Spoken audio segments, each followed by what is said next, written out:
Good morning, everybody. It is Tuesday, April 1st at approximately 9 a.m. My name is Don Swanker, and I will call the Jackson County Board of Supervisors meeting to order. Online, we have Mike Steinis.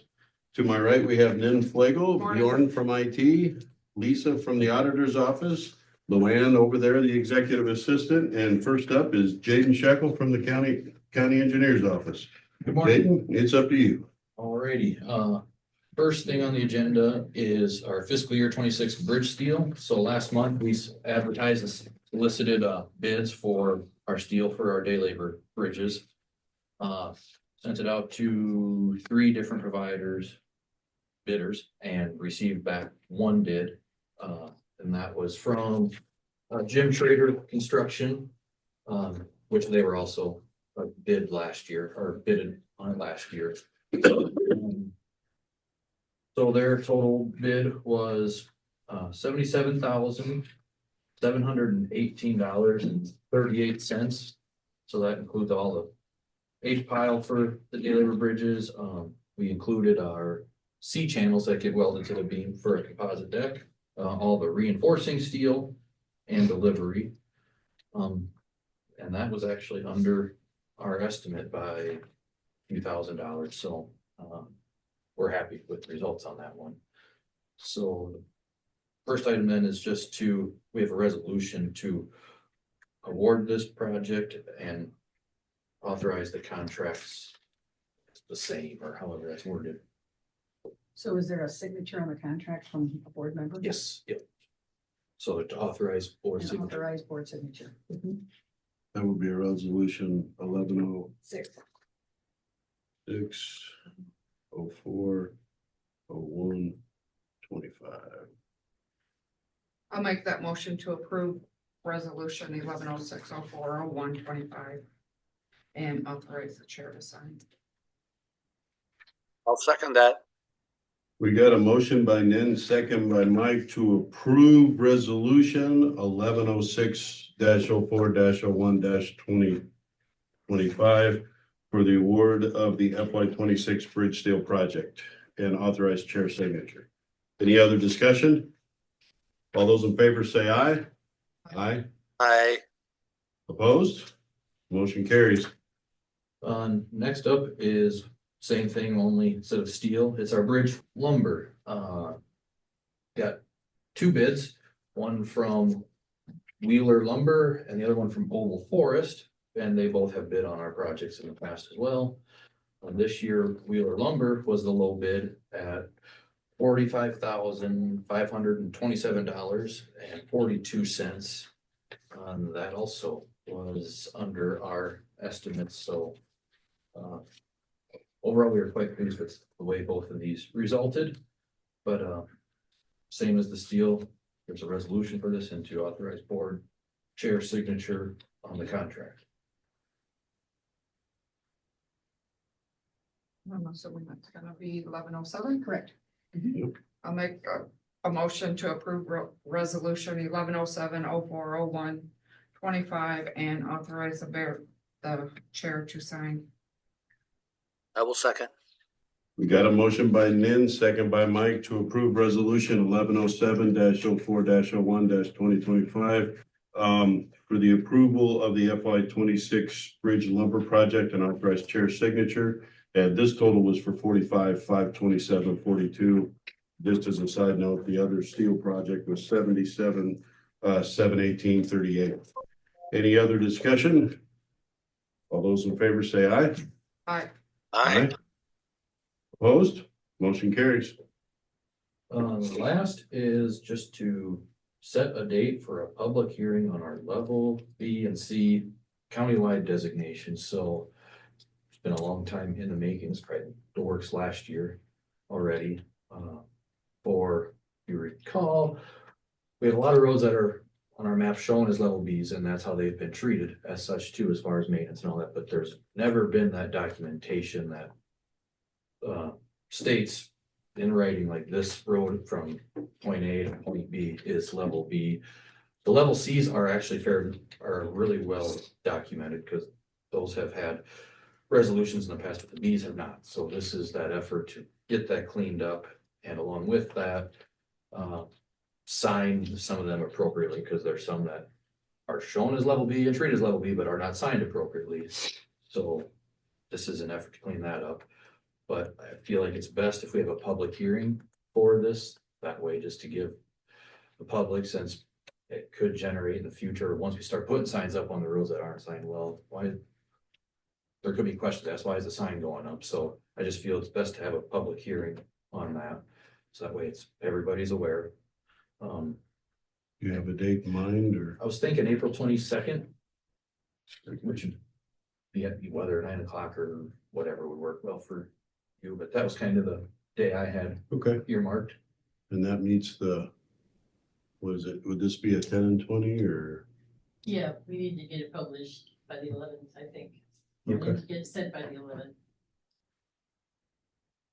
So can we set it this week to be sent by the 11th then? Yeah. And that's still okay. Okay. I'll make a motion to go ahead and set our public hearing date for April 22nd at 9 AM. I would second that. We got a motion by Nen, second by Mike, to approve a public hearing on level B and level C designations on countywide roadway for April 22nd at 9 AM. Any other discussion? Jaden, are they any type of color code on them or something on our county maps or no? On the maps are, Yes, and I've noticed some discrepancies on that as well. Like there's some roads, from when the map was made, it shows, say, a large portion of the road being level B. Well, over time, some of them by property owner petition and whatnot, there's been some that have been changed to a level C, and that's not represented on the map. So as part of this too is updating the map to be correct with some of that. So they are all color coded, and once I get it all prepared, I'm gonna send to all you three so you can have time to review it all rather than just bringing it that day. Oh, here you go. I want you guys to review it, because I'll have a few questions on some things, but. so on the map right now, level Bs are yellow and level Cs are Blue and white. teal, blue and white Mhm. dash type of deal. Yep. Any other discussion? All those in favor say aye. I, Opposed? Motion carries. We're getting close to, well, next week actually is when they're gonna start construction on Z34.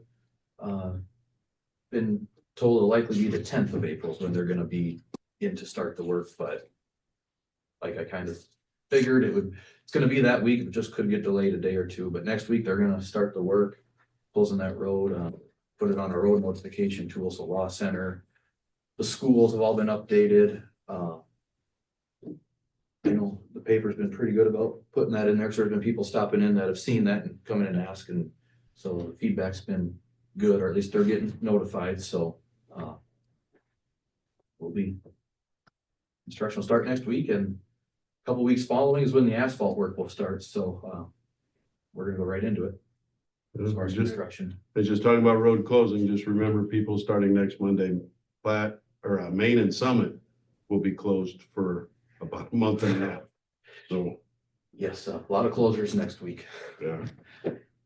The good part is that the Z34 one shouldn't last more than about 2 weeks. The rest of the construction season for Z34 will just be one lane, but Did you find out about doing the other side of the bridge? yes, I'm working on a change order for that right now. So contractors. Did I see an email? Did I see an email come through about a culvert works or something too? That something's gonna be closed temporarily? And did I send 308 or something?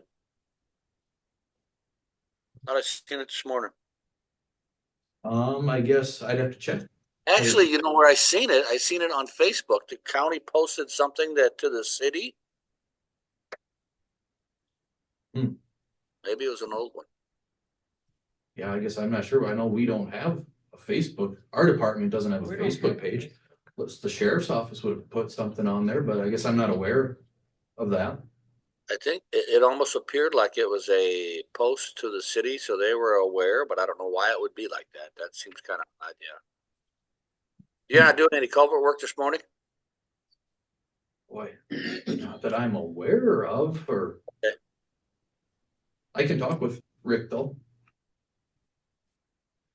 All right, anything else? Nope, I don't. Thank you very much, Jane. We appreciate it. Yes, thank you.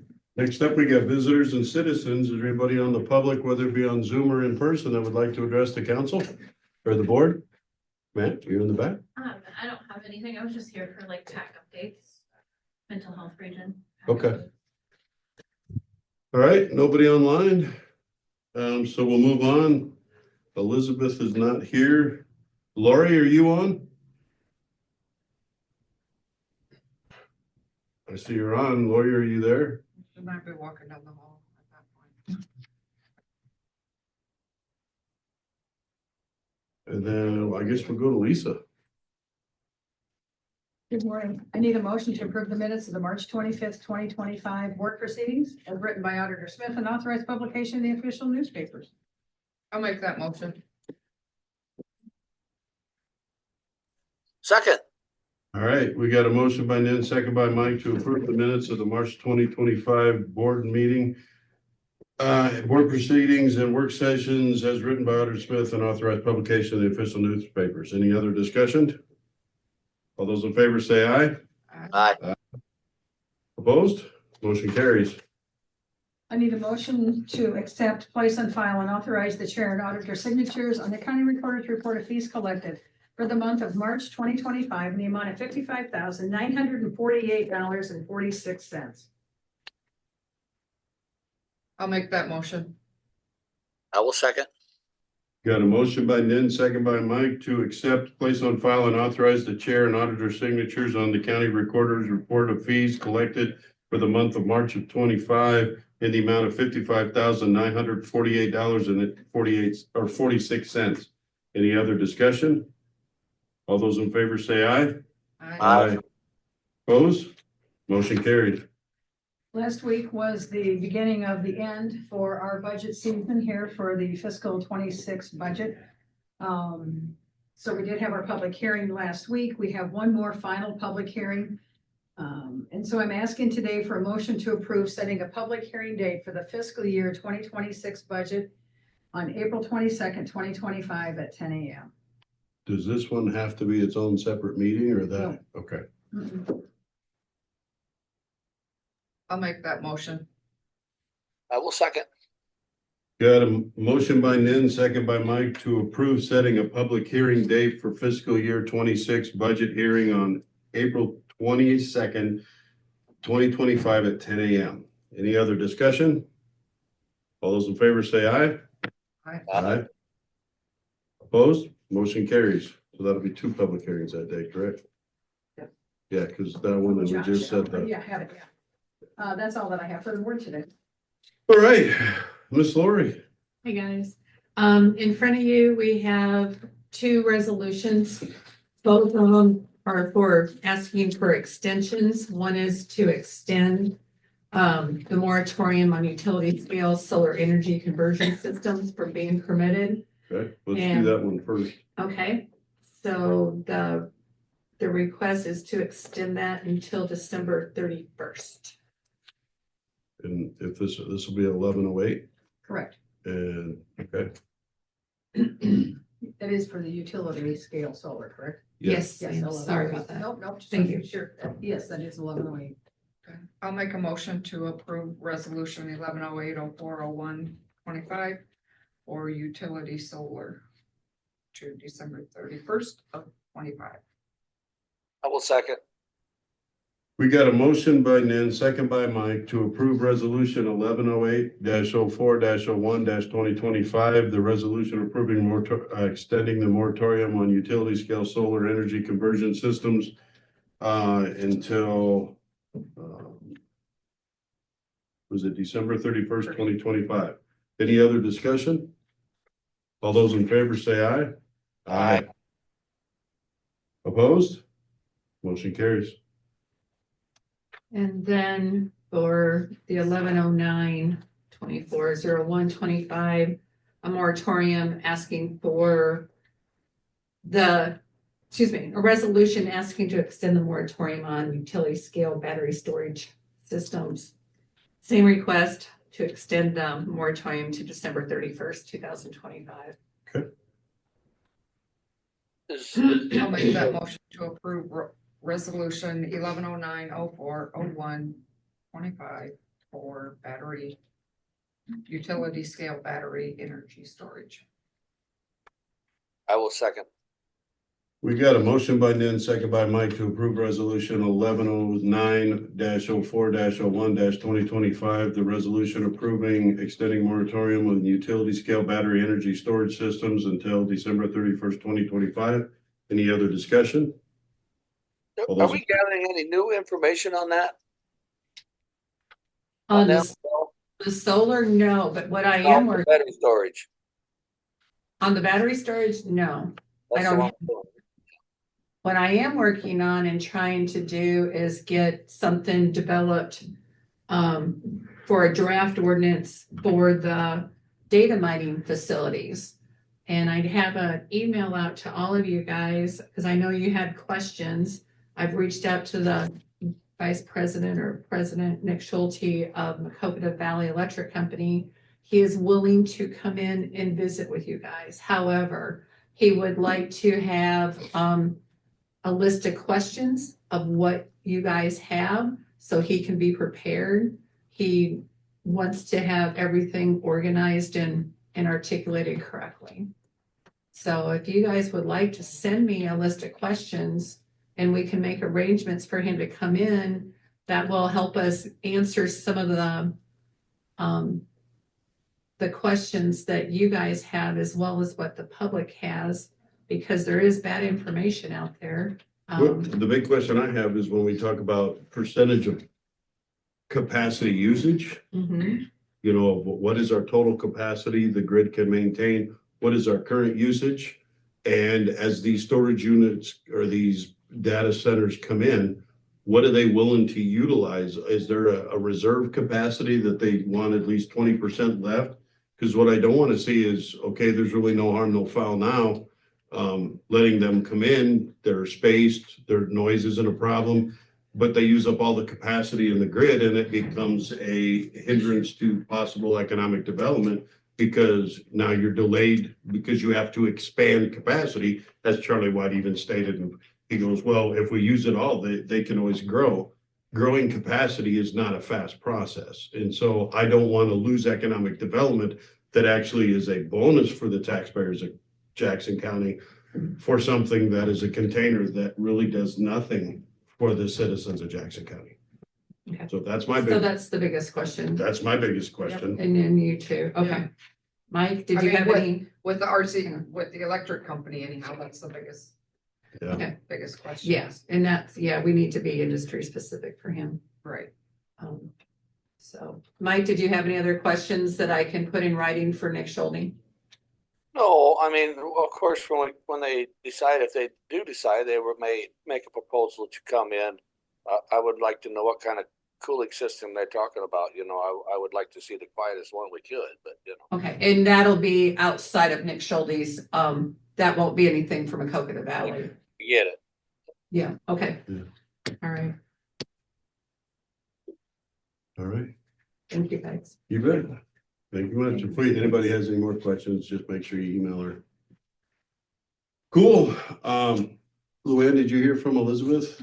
She's right. Oh, hey, I didn't see you slip in. There you are. You're hiding. Come on up. You're up. Good morning. Good morning. So my report's gonna be pretty brief. So the Board of Health approved a $150 variance application fee at our last meeting. But the big thing I want to bring to you guys today is that I most recently found out that the Iowa Department of Health and Human Services is planning on eliminating local boards of health by 2027. And they will be regionalizing them. I don't know. Welcome to the world of everything else in Yeah. county government. So I don't know how that's gonna affect our environmental health. I did talk to Lynn County yesterday. Their director for environmental health was at that Health and Human Services meeting. It's kind of, I don't wanna say early stage discussion because it sounds like This is a plan that's maybe been in the works for quite some time, but just getting out in discussion to health departments now. It may just affect the public health side of things more than the environmental, so I just don't know yet what that looks like. So I'm gonna do my best to stay on top of it and get as much information as I can. But yeah, so the only thing I can think of that it would affect us directly now would be our private well grant, because that is through Health and Human Services. And that is a contract that we sign with them every year, so it may continue to just stay that way. But it is pretty positive sounding that there would not be local boards of health anymore and that we would report to a region. And that just might mean just like the public health, like Michelle Cullen and all of that, so. So I don't know if that would mean that I would end up reporting to this board at some point instead, or if we would divide it off and not work directly with HHS on this, but. We'll have to roll with the shifting sands, so to speak. Yes, yeah, so. All right, Times, yeah. anything else? No, Awesome, thank you very much, Right. we appreciate your time. thank you. So, yeah. Luann? Cooking with gas today. We should text Andrew. Good morning. Morning. All I have for you today is the calendar. Wednesday, April 2nd, tomorrow at 8:45 is the special IRIS meeting in Dubuque or by Zoom for NIN.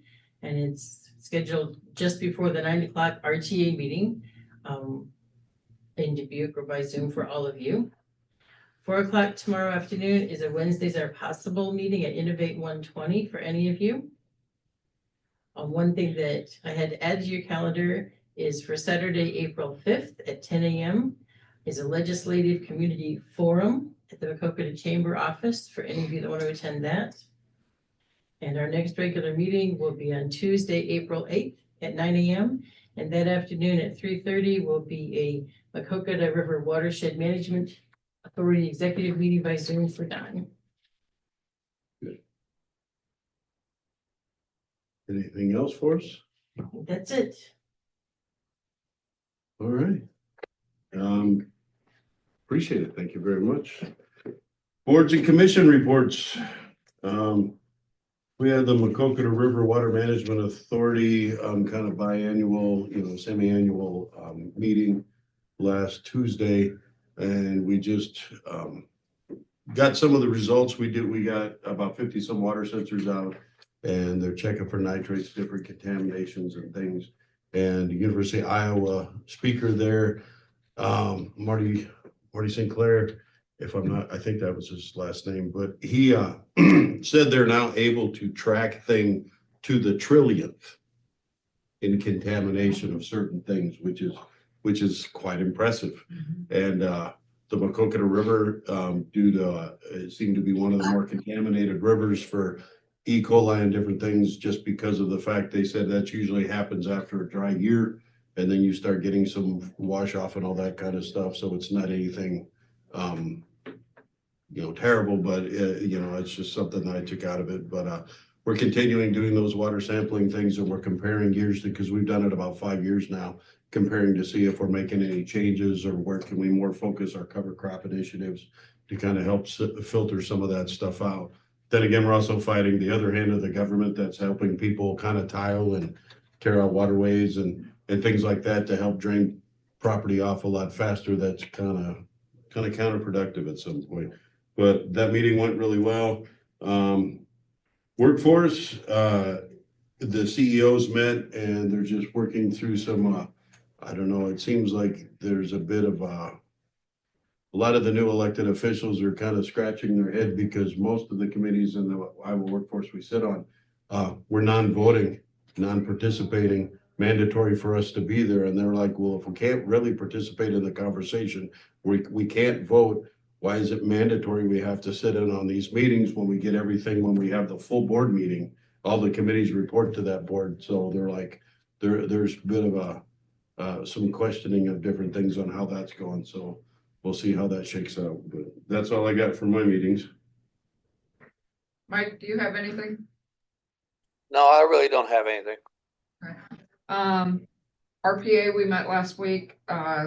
Biggest thing with that one is the small city grant projects. You know, if cities have things out there that they're looking to do here in a year, 2 years, 3 years, 4 years, 5 years down the road, be looking, contacting up there to Dubuque and getting your applications in and be working with your other people to get everything done, so you can get some help there, because it sounds like there's some funding there, but again, you gotta apply to get it. ECIA board or ECI board, early childhood. They're still kind of in the limbo land with the merging. They're gonna be merging the same big county group population. I did apply to sit on that board as an elected official. I haven't heard back yet on who got approved, who didn't get approved, but I did fill out the application to sit on that board. Iris, basically, we're having a special meeting next week or tomorrow, sorry. That, just to kind of wrap things up to get the bank loans taken care of and get it all turned over to the grant and fundings that way that they need to do, and that needs to be done before April. I think it was 17th or something like that, so that's why they're having their special meeting, but we did go through and look at all of their funds and fees that all the different communities are being charged and decipher if, a slight increase needed to happen or if they could maintain the same. Basically, everybody's seen a slight increase except for Dressler's because they're just up and running, so they did not increase them at this time, but otherwise, I think almost all areas seen a slight increase in their water or sewage usage, so. And it just kind of pertains to all the costs are going up, so. Okay. Other than that, I don't, Mike, did you get a date on when ECIA is gonna meet, possibly name the new director? Next week, I believe Wednesday is scheduled now is when everybody could get together. I have to look at my calendar. Yeah, it's on Wednesday at the 9th. Okay, cool. Be interesting to see how they do. I did get with John on the Fair Board lease, so you guys should all be getting an updated copy. It's basically the last page that was the change that he made on that, so if you wanna look it over, and I have Luann putting it on the agenda for next week. And hopefully, the Fair Board, having a meeting on Wednesday night. So I sent it to them to look over also, make sure they were all on the up and up there. Okay. Anything else? Can I give you an update? Yeah. Okay, so last week we talked about our parking lot here on the east side of the courthouse. I did reach out to City Manager Josh Bolt. I also talked to Macokota Chief of Police Brendan Zimet. Basically, this needs to be treated as private property. And it looks to me like it's an abandoned vehicle. The city of Macokota will not do anything because they do believe it is not on their lot, it is on our lot. So we can do whatever we want. I can get a hold of Chief Deputy Crocker and have him try and get a hold of the owner of the vehicle, or we can just have it towed. And Has it moved since last week? No. I think it'd be okay if we just go ahead and, So after our meeting, I did go out and check. And. so that's a city violation that was put on the car on March 19th. It was a 48-hour move it or tow it. But the city will not because it's not on their property. And they also they will not be putting up any signs, no vehicles parked over 48 hours or 72 or whatever, because people that are living on Main Street do use this parking lot for their parking. So the city does not want to put any signs up.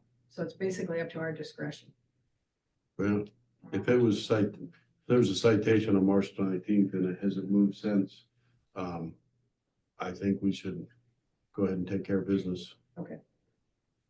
I would agree with that. And where would we like to place the car so we don't have any long-term?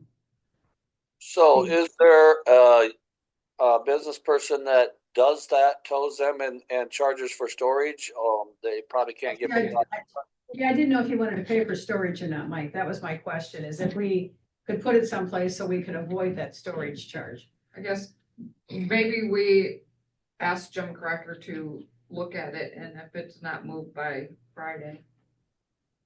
If they have a number to Have contact him do them. a title search or a registration search and see if we can notify the people and, if Give them nothing till else, Friday to bring the move end it. loader with the forks on and move it about 4 spaces over into the city lot. No, I didn't say that, sorry. Well, I'll just, I'll get with Jim and we'll get a plan. How's that? That Sounds sound good. fair? Yep. I don't know if Josh is listening to that or not, but If he is, I'll probably have a lunch meeting here pretty quick. I assume. For the good of the board right now.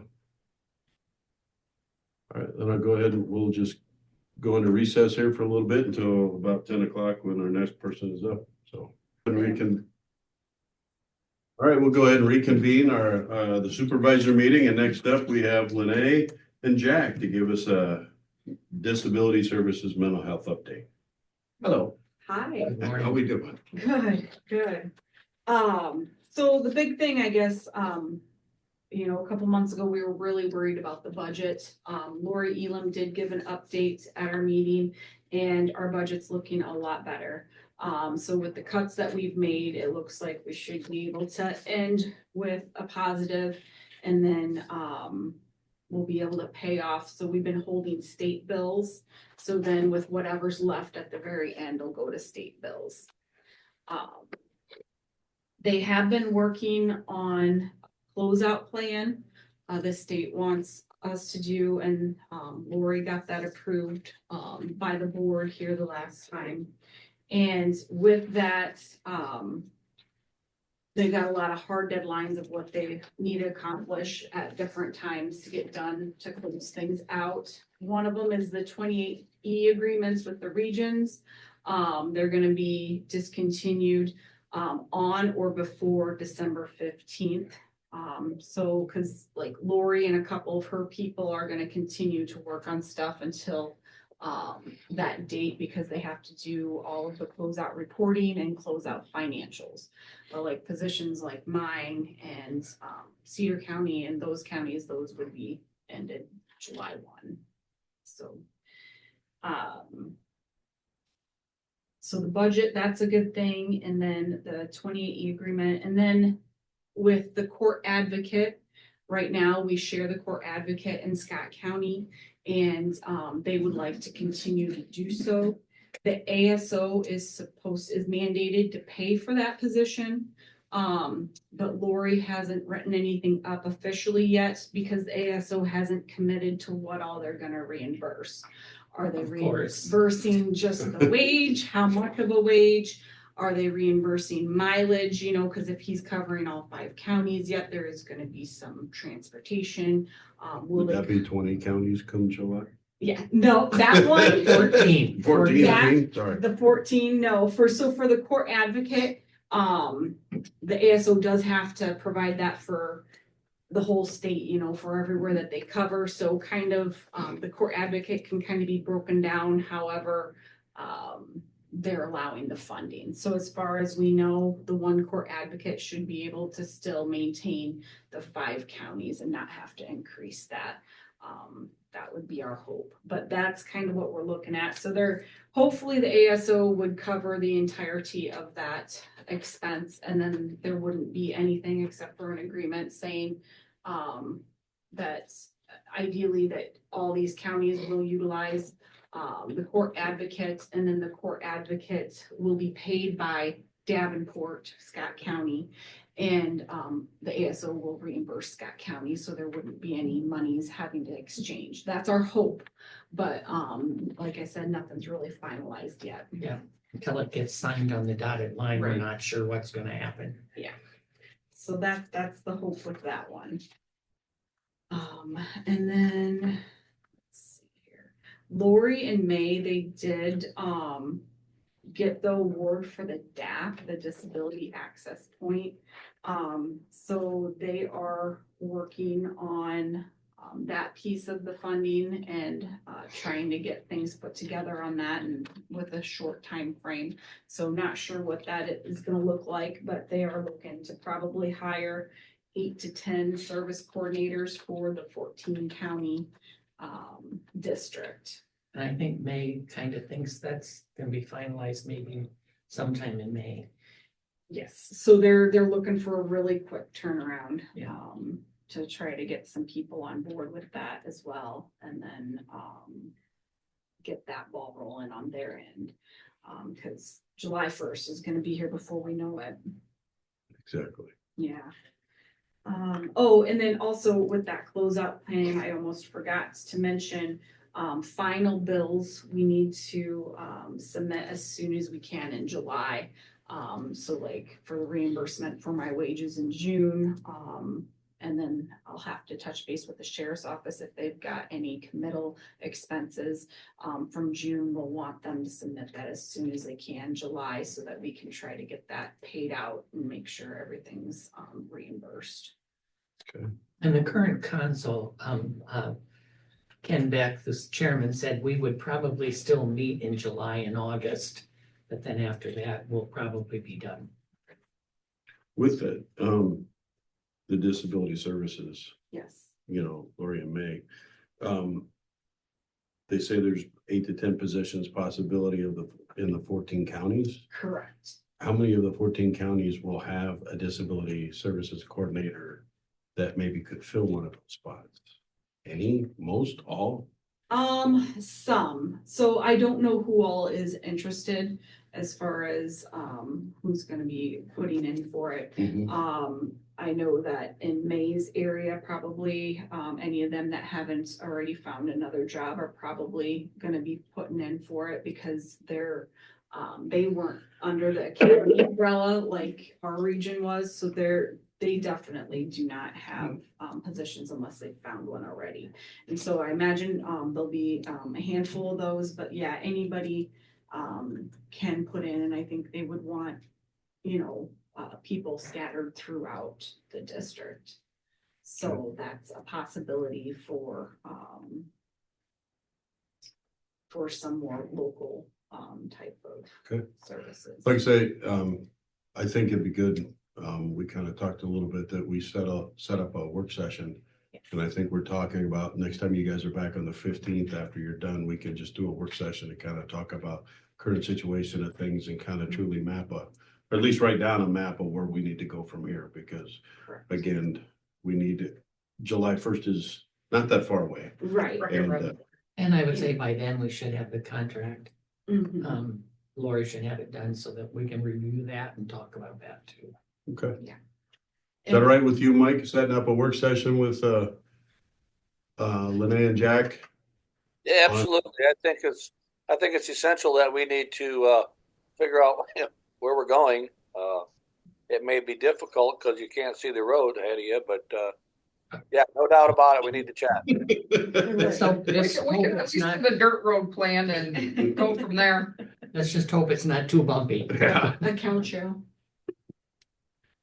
So we'll get that put on the schedule for the 15th, about 10:45 or whenever. Yeah, I'll put it at 11:30 for now and we'll Okay. flex that.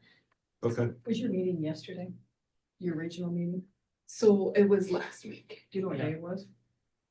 I can tell you real quick here. Seven. March 17th. It was actually. Okay, thank 2 you. weeks ago. Yes. Weeks are blending together. And then within that time though, we did meet with the ASO just the other week. So it was kind of nice to see people in person. Still a lot of questions. They still have a lot of things they don't know. The meeting was kind of, they wanted to get a feel for what we do, what gaps they would need to fill, type thing. So we kind of tried to give them more information on what we did and what types of things we want to make sure continue, as the ASO takes over. They are hiring ASO navigators within the district, but of course, not every county is going to have a navigator. they're still not sure where those navigators are gonna be located. They don't know if it's gonna be, you know, are they gonna look to see if there's a place in the schools, some schools that wanna house them, or doctor's offices, or where they're even gonna be located within the communities where they do have a navigator. They did say that the sheriff and attorney bills for court committals will go directly to the ASOs. So it's not something where they had talked prior that the bills would go to the counties, and then the counties would be reimbursed. It would just go directly to the ASO to be reimbursed. And then the ASO advisory board, our district had the most applications, people to apply to be on that advisory board. So they're still going through those and trying to figure out who they're gonna select for that. Okay. Those are kind of the highlights of that meeting. Any questions for the dynamic duo here? I know Saturday night, we were at our granddaughter's confirmation, and there was a police officer, that was at the party that we had afterwards, and he was asking me all kinds of questions about the co-responders. Mhm. And I said, well, we know that that's an important element, and we're trying to see what we can do about that, but I said it's all gonna depend on funding. And that is something that we advocated very much in that meeting. That's something that we need, and they said that they were well aware, and that they were actually have had conversations with one of our police officers here, JT. He's been advocating for that. So they are very well aware that we think a lot of that program. It helps a lot. Yes, absolutely. Well, keep us informed, We will do and that. we will continue to talk, and hopefully maybe we can start putting something down on the 15th as far as where we're going. It's good. All right, Great, thank you. thank you very much. Thank you. And Enjoy your vacation. Oh, yeah, thanks. we are down to, we're waiting on Andrew. He said he should be on his way, so we'll go into another brief recess. We're ready. All right, we'll go ahead and reconvene the meeting. It's approximately 10:12, and next up is Andrew Long, the jail administrator. Take it away. Good morning. So just an update on where we are from last month in terms of jail population and revenue. We are currently sitting at 28 inmates, 8 are Jackson County and 20 are Scott County. 25 total males and 3 total females. So our female count's pretty low. 2 of our own, so we're not currently, shipping everyone from Scott County back, but that is tying up a full pod. The highest we had in March was 31 with an average of 22.9.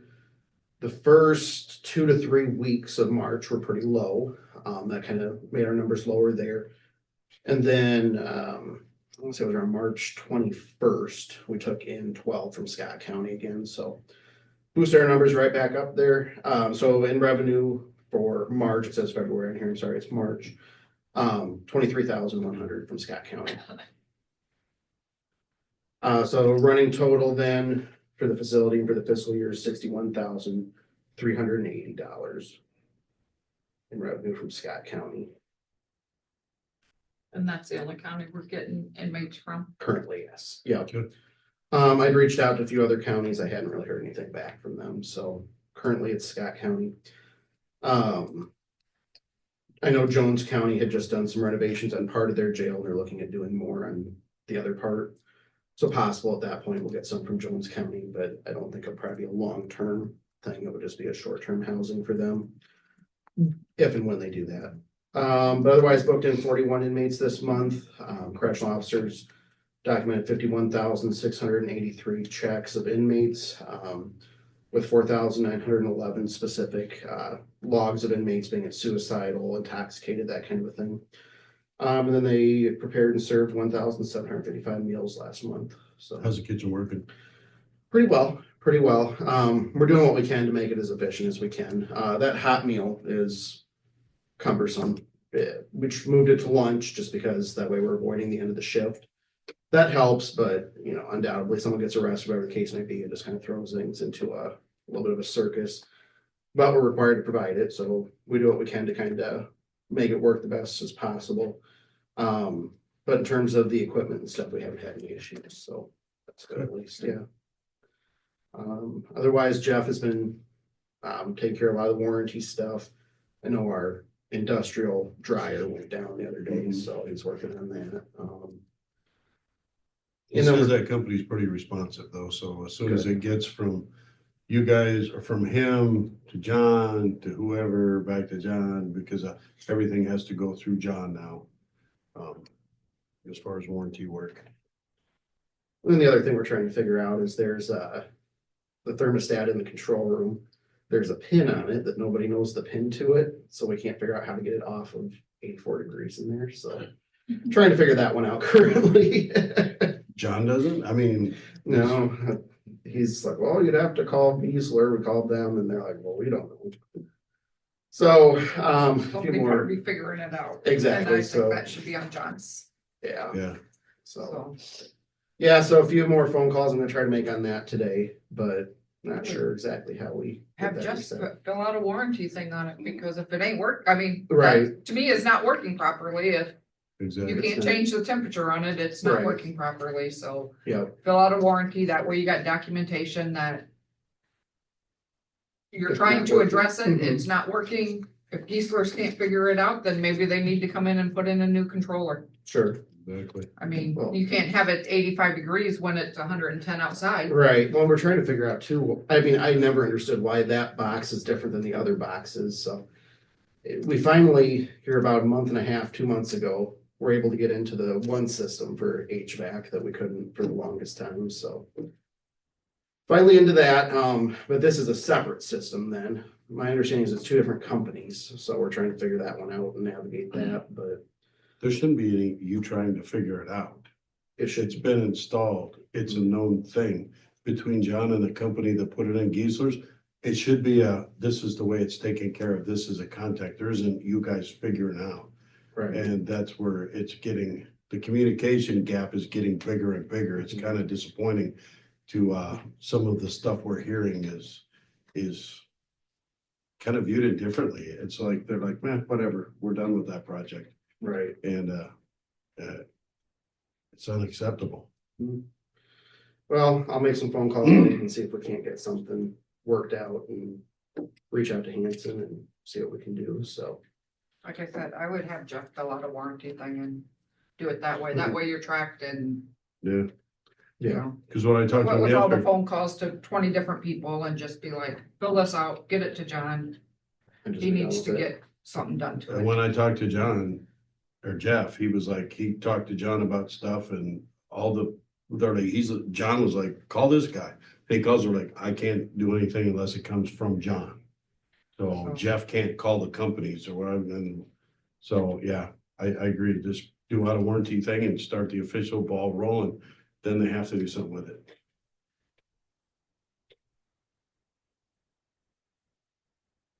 Sounds good. I will get that taken care of. Otherwise, yeah, things are running fairly smoothly, so, definitely keeping busy between, all the inmates coming in with Scott County and all that, but, they're definitely doing their best to keep up with it, so. We have a jail inspection coming up next week. Just our annual one, so it's always in the spring, so that's why we're having one already.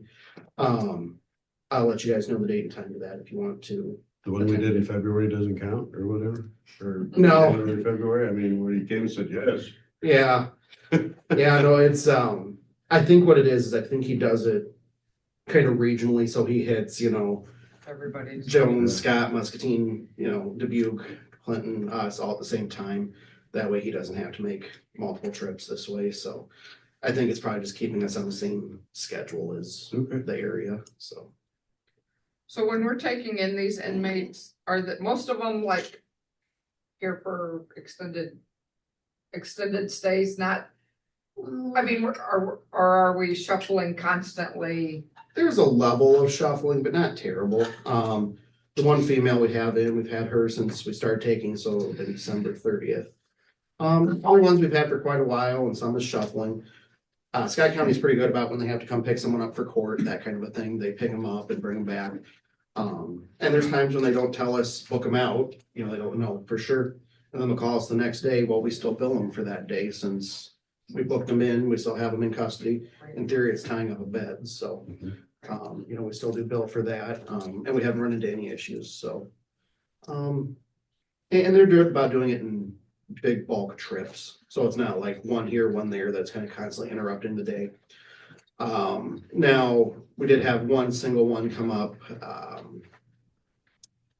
alone the other day from there that he was involved in a theft, and one of their correctional officers was the victim of the theft out on the streets. So they brought him up separately. They just didn't want to house him in their jail based on conflict, so. That was the only time we've actually just gotten one in from them. Otherwise, it's been in bulk, and we kind of call in extra staffing to get through it and make it as efficient as possible. Cool. Yeah. Any questions for Andrew or? Hearing none, thank you very much. We appreciate it. Yep, thank you much, guys. Thank Do you you. have anything for the good of the meeting? Oh, good. Motion to adjourn. Make a motion to adjourn. I muted when I clicked the wrong one there. I would second that. We got a motion by Nan, second by Mike to adjourn. Any other discussion? The sun's in my eye. Say aye. Aye. Aye. Have a good day, everybody. Thank you.